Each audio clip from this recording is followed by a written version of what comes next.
계속해서 41번 문제 보겠습니다. 밑줄근 이 단체에 대한 설명으로 옳은 것은 1942년 여름 함흥영생고등여학교 학생 박영옥이 기차 안에서 친구들과 우리말로 대화하다가 적발되는 사건이 일어났다. 일본 경찰은 취조 결과 여학생들에게 민족주의 감화를 준 사람이 서울에서 우리말 사전 편찬을 하고 있는 정태진임을 알게 되었다. 같은 해 9월 5일에 정태진을 연행, 취조해 이 단체가 학술단체로 위장하여 독립운동을 목적으로 활동하고 있다는 자백을 강제로 받아내어 회원들을 검거하였다. 네, 여기 지문에 나와 있는 이 단체에 대한 설명을 보기에서 찾아내시면 되는 문제입니다. 그리고요, 이 지문에 나와 있는 이 사건, 이 회원들을 검거한 사건, 자, 유명한 사건 중에 하나죠. 일제히 그 민족 말살 통치 시기 때 있었던 그 민족 말살 통치를 대표적으로 보여주는 사건입니다.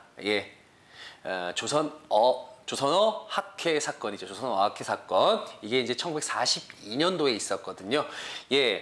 그러면은 여러분들이 이것뿐만이 아니고요. 이걸 모른다고 할지라도 여러분들이 이 역시 지문에서 키워드를 찾아내실 수가 있습니다. 키워드 한번 찾아보겠습니다. 딱 대표적인 거 하나만 여러분들이 보시면 됩니다. 뭡니까? 네 번째 줄에 있죠. 우리말 사전 편찬을 하고 있는 이 얘기가 나왔습니다. 우리말 사전 편찬. 우리말 사전 편찬하면 역시 여러분들이 떠올리셔야 되는 단체가 바로 이 조선어학회거든요. 그 조선어학회에 대한 내용을 보기에서 이제 골라내시면 되는 문제인데 어려운 문제는 아닙니다. 자, 하지만 이런 또 이 국어 학술 단체에 대한 여러분들이 내용을 조금은 공부하셔야지 또 나중에 또 이런 비슷한 유사한 문제가 나왔을 때 출제되었을 때 또 맞출 수 있기 때문에 제가 일제강점기 때의 일제강점기 전후로 해서 만들어진 대표적인 국어 연구 단체들을 제가 이렇게 한번 이렇게 정리를 해봤습니다. 여러분들 이 정리된 이 내용을 가지고 저와 함께 한번 내용을 한번 살펴보겠습니다. 첫 번째 이제 1907년도에 만들어진 이 국문연구소라는 게 있습니다. 국문연구소 보이시죠? 그렇죠? 이 국문연구소는요. 이 대한제국 말기 때, 바로 1907년이라고 한다면 아직까지 우리가 이제 한일 병합이 되기 전이거든요. 이때 이제 대한제국 그 학부 안에 이제 만들어진 연구소입니다. 여기 이 연구소에 이제 주도적으로 활동했던 인물이 이제 주시경 선생, 국어의 이제 또 뭐 아버지라고 불리기도 했죠. 바로 이 주시경 선생과 이제 지석영 선생이 있습니다. 뭐 지석영 선생 같은 경우는 국어학자이기도 했고요. 어찌 보면 또 의학자이기도 했습니다. 서양으로부터 이제 종두법을 이제 가지고 왔거든요. 종두법을 해서 우리가 이제 전염병에 또 이제 예방할 수 있는 그런 또 길을 또 열어주신 분이 또 지석영 선생.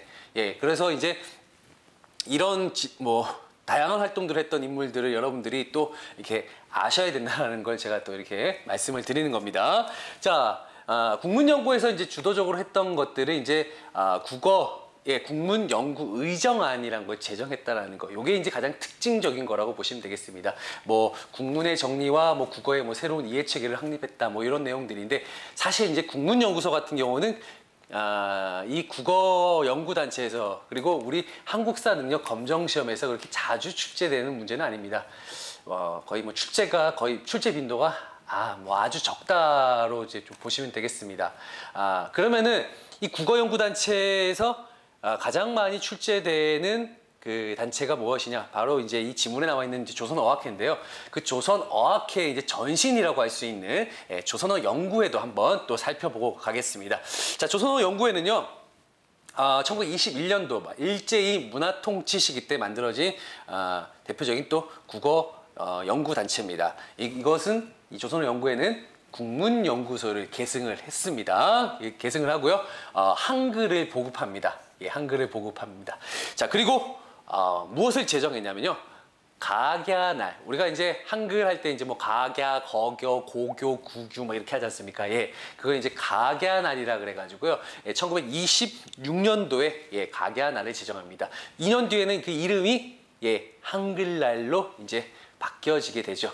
한글날 10월 9일. 바로 지금의 우리가 이제 얼마 전부터 이제 요 휴일로 다시 정해졌지 않습니까? 그 한글날을 제정했던 단체가 바로 이 조선어 연구회라고 보시면 되겠습니다.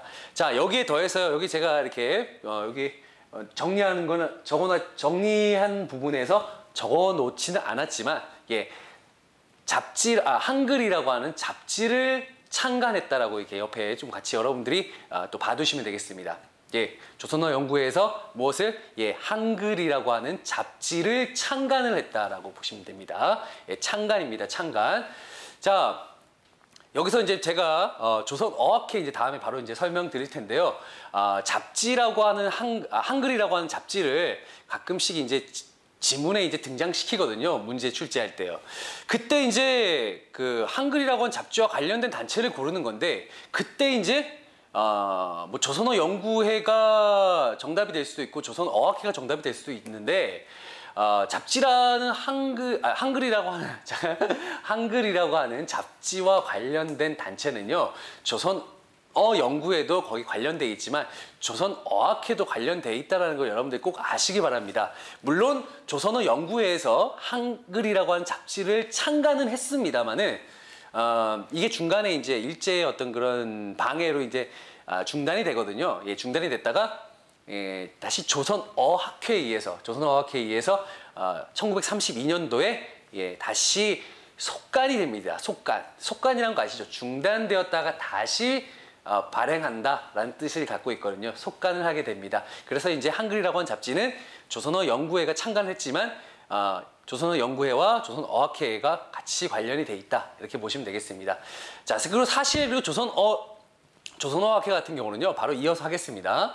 바로 이 조선어 연구회를 계승했다라는 표현보다는요. 예, 확대 개편한 겁니다. 예, 확대 개편. 그러니까 어찌 보면 같은 단체일 수 있는 거예요. 예, 같은 단체인데 확대하고 개편한 겁니다. 예.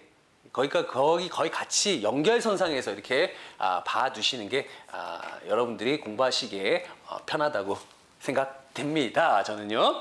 자, 조선어학회 한번 볼까요? 보면은 이제 조선어 연구회를 확대 개편했다. 자, 그리고 이제 어떤 활동들을 주로 펼쳤냐면요. 한글 맞춤법 통일안, 한글 맞춤법 통일안과 표준어를 제정합니다. 예. 아주 중요한 부분입니다. 국어에서는요. 한글 맞춤법 통일안과 표준어를 제정했다. 기억해 두셔야 됩니다. 제가 또 빨갛게 표시를 해놨죠. 자, 그리고 이제 우리말 큰 사전이라고 한글, 국어를 착 체계적으로 확립시키기 위해서 우리말 큰 사전이란 걸 편찬을 시도합니다. 예, 편찬한 게 아니에요. 예, 편찬을 시도했지만 그 편찬 시도하는 와중에 사건이 하나가 터지죠. 바로 이 지문에 나와 있는 사건, 바로 이 조선 어학회 사건이 터지면서 결국은 이 조선 우리말 큰 사전 같은 경우는 광복 이후에 편찬이 됐다라는 걸 여러분들이 기억을 해 두시기 바랍니다. 만약에 어떤 지문 문제에서 우리말 큰 사전을 편찬하였다라고 나온다면 그거는 분명히 틀린 문항이 되겠습니다. 아시겠죠? 자, 그래서 이제 이 와중에 이 조선 어학회 사건, 말 그대로 일본이 이 민족 말살 통치 시기에 어떤 정책의 일환으로서 우리 말과 우리 역사를 금지시켜 버립니다. 예, 우리말과 우리 글을 금지시켜 버리면서 그 우리말을 제정하는 거에 앞장섰던 이 조선 어학회를 독립운동단체로 규정을 해가지고요. 예, 거기 관련된 그 많은 회원들을 싹 다 구속시켜 버리고요. 잡아들입니다. 그러면서 이 조선 어학회도 1942년에 완전히 와해되기에 이릅니다. 자, 조선 어학회 사건 어찌 보면 이제 아까 말씀드렸었죠. 민족 말살 통치의 어떤 그 일제의 어떤 그런 정책의 어떤 모습의 어떤 하나를 보여주는 사건이 바로 이 조선 어학회 사건입니다. 앞서 또 제가 문제에서 얘기했었는데요. 신민회가 와해됐던 그 백오인 사건 같은 경우는 일제의 그 무단 통치의 어떤 그런 모습을 아주 보여주는 대표적인 사례가 되겠고요. 요거는 이제 민족 말살 통치를 보여주는 대표적인 사례라고 보시면 되겠습니다. 자, 이렇게 여러분들이 정리를 해 두시면요. 나중에 이 유사한 문제가 나와도 여러분들 충분히 정답을 골라내실 수가 있습니다. 조선 어학회 같은 경우는요. 문제로 아주 자주 출제됩니다. 중급, 고급 막 나오고요. 자주 출제되는 부분이기 때문에 여러분들이 꼭 기억을 해 두셔야 되는 부분입니다. 이번에 나왔다고 해서 다음에 안 나오진 않습니다. 나올 수 있습니다. 충분히요. 예. 유형을 살짝 바꿔서요. 자, 그러면은 보기를 통해서 한번 정답을 한번 골라내 보도록 하겠습니다. 자, 형평운동을 주도하였다. 자, 형평운동을 주도한 건요, 이건 조선 형평사입니다. 조선 형평사라고 하는 단체입니다. 조선 형평사라고 하는 단체가 어떤 단체냐? 예, 백정에 대한 신분 차별에 이제 저항하기 위해서 만든 단체입니다.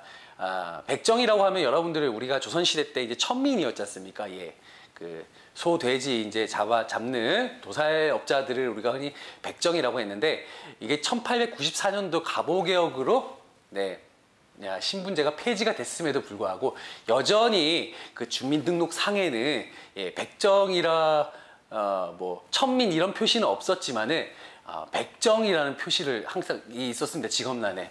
그 백정이라고 하면 누가 봐도 다 예, 얘네 천민이어서 천민 이렇게 하지 않습니까?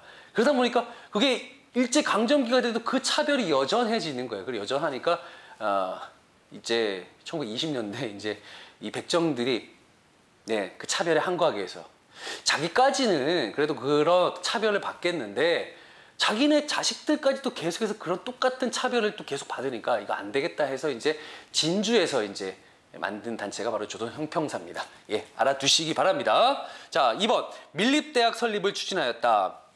자, 밀립대학 설립은요, 1920년대 이제 실력 양성 운동의 어떤 그런 실력 양성 운동 중에 하나입니다. 우리 스스로 우리가 이제 고등교육과 민족교육을 시키겠다라고 해서 이제 조선교육회가 이제 처음에 이제 주도를 해서 이제 만들었습니다. 그러면서 이제 밀립대학 기성회가 만들어지고요, 모금운동을 펼쳐나갑니다만은 일제가 이제 결국 방해를 하게 되죠. 방해를 해서. 왜냐? 이 고등교육까지는 어느 정도 허락을 할까 말까 하겠는데, 이 민족교육은 예, 자기네들이 지금 이제 우리를 통치하고 있지 않습니까? 민족교육을 시키면 이게 이 독립에 대한 어떤 열망이 더 커질 것을 우려해서 예, 계속해서 방해를 하게 되죠. 결국은 이제 무마를 시킵니다. 뭘로 어떻게 무마시킵니까? 예, 경성제국대학이라는 것을 만들어줍니다. 자, 경성제국대학이라면 지금은 이제 서울대의 전신이 되겠거든요. 경성제국대학. 근데 그 경성제국대학에서 니네 그래 고등교육 받고 싶으면 거기서 교육 받게 해주겠다 라고 이제 말을 했지만은 실질적으로 우리 조선인 학생들이 그 경성제국대학에 들어가서 공부하는 그 퍼센테이지 비율은 거의 많지가 않았다. 뭐 처음에는 조금 뭐 해주는 척했지만 이제 서서히 보면 뭐 10%도 안 되고 5% 미만의 어떤 그런 학생들만 이제 졸업하는, 그러니까 결국은 일본 학생들을 위한 학교였다라고 이제 보면 되겠습니다. 자, 그다음 3번 한글 맞춤법 통일안과 표준어를 제정하였다. 네, 3번이 예, 정답이 되겠습니다. 4번 국문연구소를 세워 국어의 이해체계를 확립하였다. 이거는 이제 조선어학회가 아니고 예, 아까 말씀드린 예, 국문연구소입니다. 주식형 선생과 지석형 선생이 중심이 됐던 바로 국문연구소가 되겠죠. 4번은요. 5번 고전 간행 귀중 문서의 보존과 전파를 목적으로 하였다. 이거는요, 네, 조선 광문에 대한 내용이 되겠습니다. 박은식 선생과 최남선 선생을 중심으로 해서 뭐 동사 강목이라든지 아니면은 목민심서 같은 이런 어떤 민족 고전을 정리한 단체가 바로 조선 광문회입니다. 예, 여러분들 이것도 기억을 해 두시기 바랍니다. 가끔 보기로 또 등장하니까요. 네, 그래서 41번의 정답은요, 네, 3번이 되겠습니다.